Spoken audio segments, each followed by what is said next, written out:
that these officers are dealing with.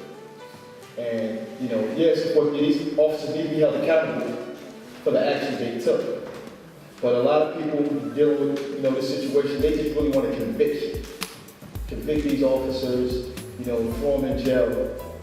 Even if we do that, what will happen to the system when another officer, these kids, come into these ranks and have to do the same thing? They're not properly trained. It's the training, I think, that they go through that we need to start looking at.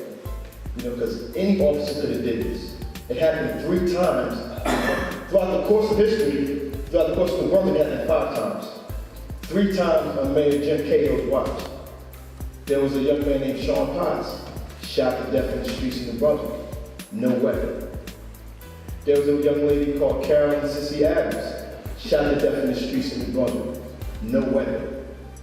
And now just recently, September 22nd, Barry DeLoach, shot to death in the streets of New Brunswick. No weapon. The sad part is, no officers have ever been held accountable for those actions. Not one officer has even been charged. I would even respect an acquittal, because then you have 12 people that can decide the fate of these officers. We've never even been to that point, because they've never been charged. Now, they spent 3 days at Barry DeLoach's crime scene. That's insane. That's a long time to be at a crime scene. So that means that, you know, the case that they're willing to present to the prosecutor's office is going to be worth what? You know? And like I said, my main focus, you know, is not those officers. They should be held accountable for their actions. But it's a system in place that are making these kids feel that, for one, if you do conduct an act like this, guess what? There's nothing going to be done about it. You'll be covered. We'll take care of it. Don't worry, you're on our team. That's a strong message to send to a community. You know, that's a strong message to send to anyone. You know, you got a young kid that joins the police force. He has high hopes of being a crime-fighting police officer, law enforcement agent.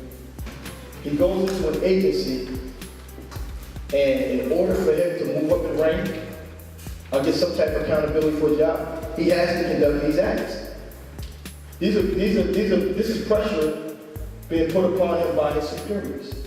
Because if you go to the academy, and I'll be honest with you, and I would truly believe this, if you go to the academy, about 8 out of every 10 officers, or 8 out of every 10 of one of those kids, they want to do real police work. They truly do.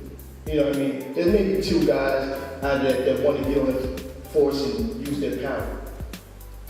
The bad seed doesn't come before they get on the force. It's during their career on the force. Because I've seen officers, kids come, you know, with a lot of ambition. 3 years, 4 years on the police force, you don't even recognize that person. I went to school with guys that turned out. Some of the nicest guys in the world. 3 years, 4 years on the force, I don't even recognize the guys. So it's not the individual, there's a system in place to force these individuals to do that. And what I'm saying is, the protest that I lead, the protest that I support, is not the one that wants to support a conviction. It's one that wants to support a change in the system. We need an entire system change. We don't need to just get a conviction for 2 officers. They go away for, say you give them life. Say you give them the death penalty. There's 2 more officers waiting that's coming out of that same system that's able to do the same exact thing. That's the danger. That's what's scary.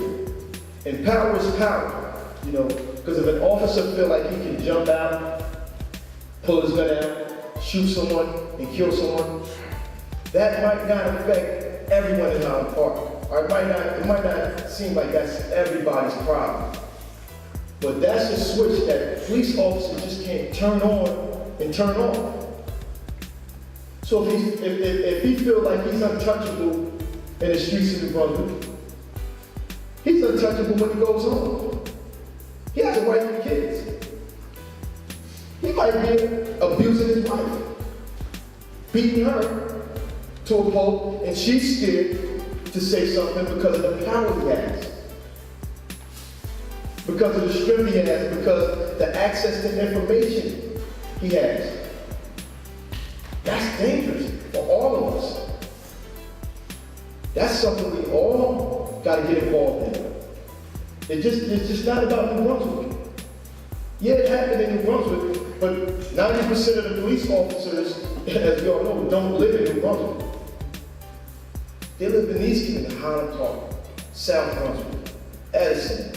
So when these monsters leave New Brunswick, they're coming out to this community.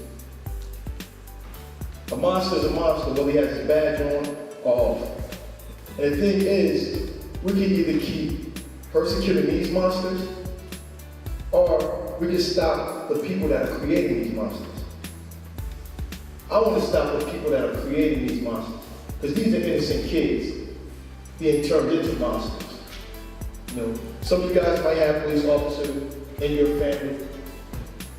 You may not. My thing is, I'm not against police officers. I'm against corrupt police officers that are involved in a corrupt system. And we'll have this, and then say another 10 years go by, there'll be another shooting if we don't fix the system now. There's a system we have to fix now.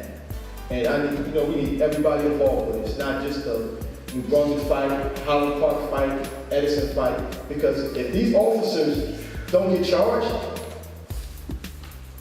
that sends a message to every police department that, yeah, we can't get away with it. It is true, we can do what we want.